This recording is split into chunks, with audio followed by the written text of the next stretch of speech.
जब किसी देश की मौत आती है तो वो चीन की तरफ भागता है। मालदीव के राष्ट्रपति मोइज़ू की तुलना उस गीदड़ से की जा रही है जिसके बारे में हिंदी में बड़ा मशहूर मुहावरा है कि जब गीदड़ की मौत आती है तो वो शहर की तरफ भागता है।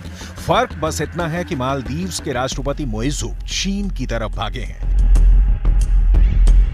मालदीव के राष्ट्रपति चीन के राष्ट्रपति शी जिनपिंग की गोद में जाकर बैठ गए हैं। मोइज़ू ने एंटी इंडिया प्रोपेगेंडा करके जिहादी मानसिकता के कब्जे में आकर भारत से दुश्मनी और उस चीन से दोस्ती कर ली है जहां उइगर मुसलमानों को अब जीने का भी अधिकार नहीं है।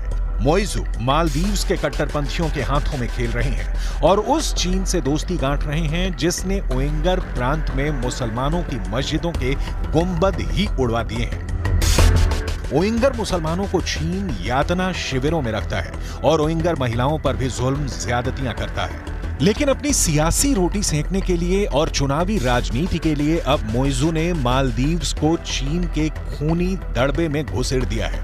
मोइज़ू के चीन दौरे पर चीन का सरकारी मीडिया ग्लोबल टाइम्स काफी खुश है और वो इस मौके का इस्तेमाल भारत पर तंज कसने के लिए कर रहा है। किस तरह से ग्लोबल टाइम्स ने भारत विरोध करके दुनिया में अपनी हंसी उड़वाई है, ये भी हम आपको बताने वाले हैं। लेकिन सबसे पहले बात करेंगे मोइज़ू की चीन यात्रा की। भारत के साथ चल रहे राजनयिक विवाद के बाद मालदीव के राष्ट्रपति मोहम्मद मोइज़ू ने चीनी राष्ट्रपति शी जिनपिंग से मुलाकात की है। राष्ट्रपति मोइज़ू 5 दिनों के चीन दौरे पर हैं, जहां उनका जोर शोर से स्वागत किया जा रहा है और मोइज़ू को 21 तोपों की सलामी दी गई है।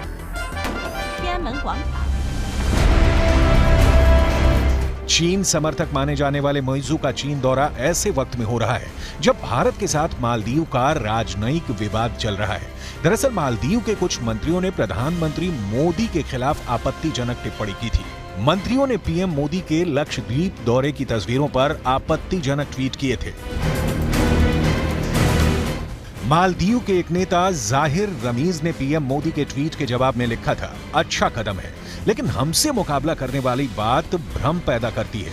भारत के लोग इतने साफ कैसे हो सकते हैं? उनके कमरों से बराबर बदबू आती है, जो इस राह में बड़ी रुकावट है। मालदीव के नेताओं की इस तरह की टिप्पणी से भारी विवाद पैदा हुआ, जिसके बाद मालदीव सरकार ने खुद को नेताओं के बयान से अलग कर लिया और कहा कि ये उनके निजी विचार हैं। भारत में चल रहे बॉयकॉट मालदीव के ट्रेंड के बीच मोइज़ू ने चीन से अपील की है कि वो अधिक से अधिक चीनी पर्यटकों को मालदीव भेजें। यानी अगर देखा जाए तो भारत से मालदीव को ऐसा झटका लगा है कि वो अब चीन के सामने गिड़गिड़ा रहा है और मदद की भीख मांग रहा है। मंगलवार को फुजियान प्रांत में मालदीव बिजनेस फोरम को संबोधित करते हुए मोइज़ू ने कहा, कोविड से पहले हमारे देश में सबसे अधिक पर्यटक चीन से आते थे। मेरा अनुरोध है कि चीन को ऐसा करने के लिए फिर से अपनी कोशिशें तेज करनी चाहिए। मालदीव के राष्ट्रपति मोइज़ू ने चीनी दौरे पर चीनी राष्ट्रपति शी जिनपिंग के project belt and road initiative की काफी तारीफ की। उन्होंने कहा कि ये प्रोजेक्ट मालदीव के लिए काफी अहम है और मालदीव भी आने वाले समय में बीआरआई के तहत चीन के साथ सहयोग बढ़ाने के लिए इच्छुक है। भारत बीआरआई प्रोजेक्ट का विरोध करता रहा है क्योंकि पाकिस्तान में बीआरआई के तहत चल रहा China Pakistan economic corridor Pakistan अधिकृत कश्मीर से होकर गुजरता है। चीन के इस प्रोजेक्ट पर ऐसे आरोप भी लगते हैं कि इसके जरिए चीन आर्थिक रूप से कमजोर देशों को कर्ज के जाल में फंसा रहा है। इस विवाद के बीच मोइज़ू के चीन दौरे की भारतीय मीडिया में जो कवरेज चल रही है उस पर टिप्पणी करते हुए ग्लोबल टाइम्स ने लिखा है, चीन के साथ मालदीव के राजनयिक और आर्थिक आदान प्रदान को लेकर इस तरह की झुंझलाहट मालदीव को लेकर भारतीय जनता के बीच छिपे अहंकार को दर्शाती है। शायद ऐसा इसलिए है क्योंकि भारत हमेशा दक्षिण एशिया के क्षेत्र को खुद से पिछड़ा मानता है। मालदीव और श्रीलंका जैसे देश कमोबेश भारत से राजनीतिक, आर्थिक और सांस्कृतिक रूप से प्रभावित भी हैं। पिछले कुछ वर्षों में मालदीव ने चीन से भारी कर्ज लिया है। भविष्य में अगर कर्ज समय पर नहीं वापस हुए तो मालदीव के आइलैंड भी चीन के हाथों में जा सकते हैं। आंकड़ों के मुताबिक फिलहाल मालदीव की जीडीपी करीब 6.5 बिलियन अमेरिकी डॉलर की है, जबकि मालदीव के बजट का 10% हिस्सा चीन का कर्ज चुकाने में चला जाता है। लेकिन दूसरे देशों की जमीनों को हड़पने की लालच में ग्लोबल टाइम्स अभी मालदीव्स के लिए बहुत मीठी मीठी बातें कर रहा है और भारत को मालदीव्स के दुश्मन की तरह पेश करने की झूठी कोशिश कर रहा है। ग्लोबल टाइम्स आगे लिखता है, दूसरे देशों के साथ ऐसा व्यवहार करना मानो वो भारत के अधीन हो, एक विकृत मानसिकता है। दूसरे देशों के साथ मालदीव के सहयोग और कूटनीति में भारत के भू राजनीतिक हितों को प्राथमिकता देने का कोई कारण नहीं है। ये भारत का आंतरिक मामला नहीं है। ये एक स्वतंत्र संप्रभु देश के रूप में मालदीव को अपनी जरूरतों को ध्यान में रखते हुए अन्य देशों के साथ सहयोग करने का अधिकार है, खासकर उन देशों के साथ जो अधिक आर्थिक विकास के अवसर प्रदान कर सकते हैं, और चीन स्पष्ट रूप से अच्छे विकल्पों में से एक है। चीन ने मालदीव्स को अपने कर्ज के जाल में फंसाकर उसे गुलाम बनाने की पूरी स्ट्रेटजी तैयार कर ली है। चीन का ग्लोबल टाइम्स ये दावा करता है कि चीन और मालदीव्स के रिश्ते आपसी सम्मान, आपसी विश्वास और एक दूसरे की नीति में हस्तक्षेप न करने पर आधारित रहा है, जबकि ग्लोबल टाइम्स की यह बात सरासर झूठ है।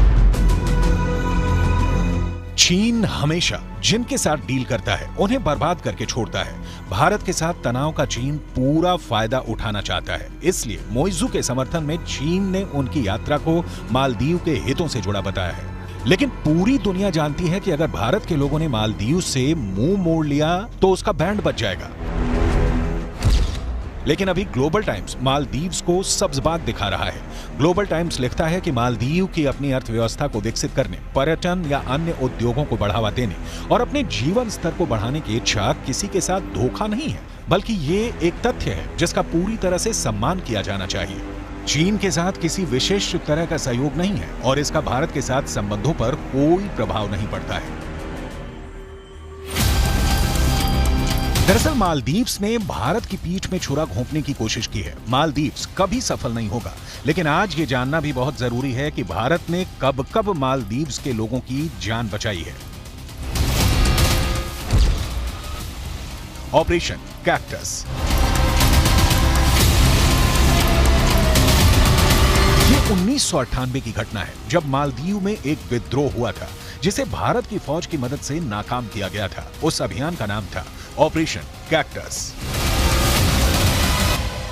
नवंबर 1988 में श्रीलंकाई चरमपंथी संगठन प्लोट यानी people's liberation organisation of Tamil Eelam ने अपने भाड़े के लड़ाकुओं को पर्यटक की भेष में मालदीव की राजधानी माले भेज दिया और ये सभी स्पीड बोट के जरिए माले पहुंचे थे। इसके बाद वहां पर विद्रोह शुरू हो गया। वहां की सड़कों पर दंदनादन गोलियां चलने लगी। तत्कालीन राष्ट्रपति मोमून अब्दुल गयूम को एक सेफ हाउस में जाकर छिपना पड़ा।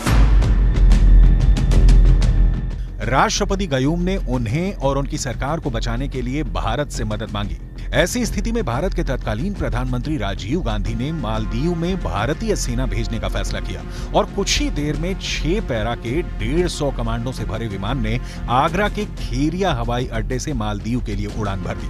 थोड़ी देर में दूसरा विमान उतरा, मालदीव पहुंचा और उसने आनन फानन में एटीसी, जेटी और हवाई पट्टी के उत्तरी और दक्षिणी किनारों पर नियंत्रण कर लिया। Operation C waves. साल 2004 में एक सुनामी आई थी। मालदीव में भारी तबाही आई और इस मुश्किल समय में भारत मदद के लिए आगे आया और उसने ऑपरेशन सी वेव्स चलाया। भारत का तटरक्षक, डोर्नियर विमान और वायुसेना के 2 एवरोस विमान राहत सामग्री को लेकर 24 घंटे के अंदर यानी 27 दिसंबर को मालदीव पहुंचे। राहत अभियान जारी रहे, उसके लिए ये विमान मालदीव में ही रुके रहे। ऑपरेशन नीर। 4 दिसंबर 2014 को मालदीव की राजधानी माले में सबसे बड़े वाटर ट्रीटमेंट प्लांट में आग लग गई थी, जिसके बाद माले के करीब 1 लाख लोगों के सामने पीने के पानी का संकट खड़ा हो गया था। संयुक्त राष्ट्र संघ के मुताबिक मालदीव्स के पास अपनी स्थायी नदियां नहीं है जिससे वह पीने का पानी ले सके। वाटर ट्रीटमेंट प्लांट के जरिए ही वो पानी साफ करता है और उसे अपने नागरिकों तक पहुंचाता है। प्लांट के फिर से चालू होने तक पूरे शहर को हर रोज 100 टन पानी की जरूरत थी। इस मुश्किल वक्त में मालदीव की विदेश मंत्री दुनिया मोमून ने तत्कालीन भारतीय विदेश मंत्री सुषमा स्वराज को फोन किया और मदद मांगी। मालदीव के मदद के लिए भारत ने ऑपरेशन नीर चलाया।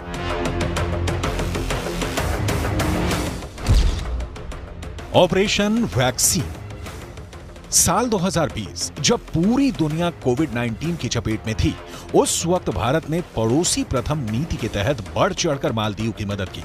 भारत ने कुल 3,12,000 वैक्सीन डोज मालदीव भेजी हैं, जिसमें से 2 लाख वैक्सीन खुराक गिफ्ट की गई।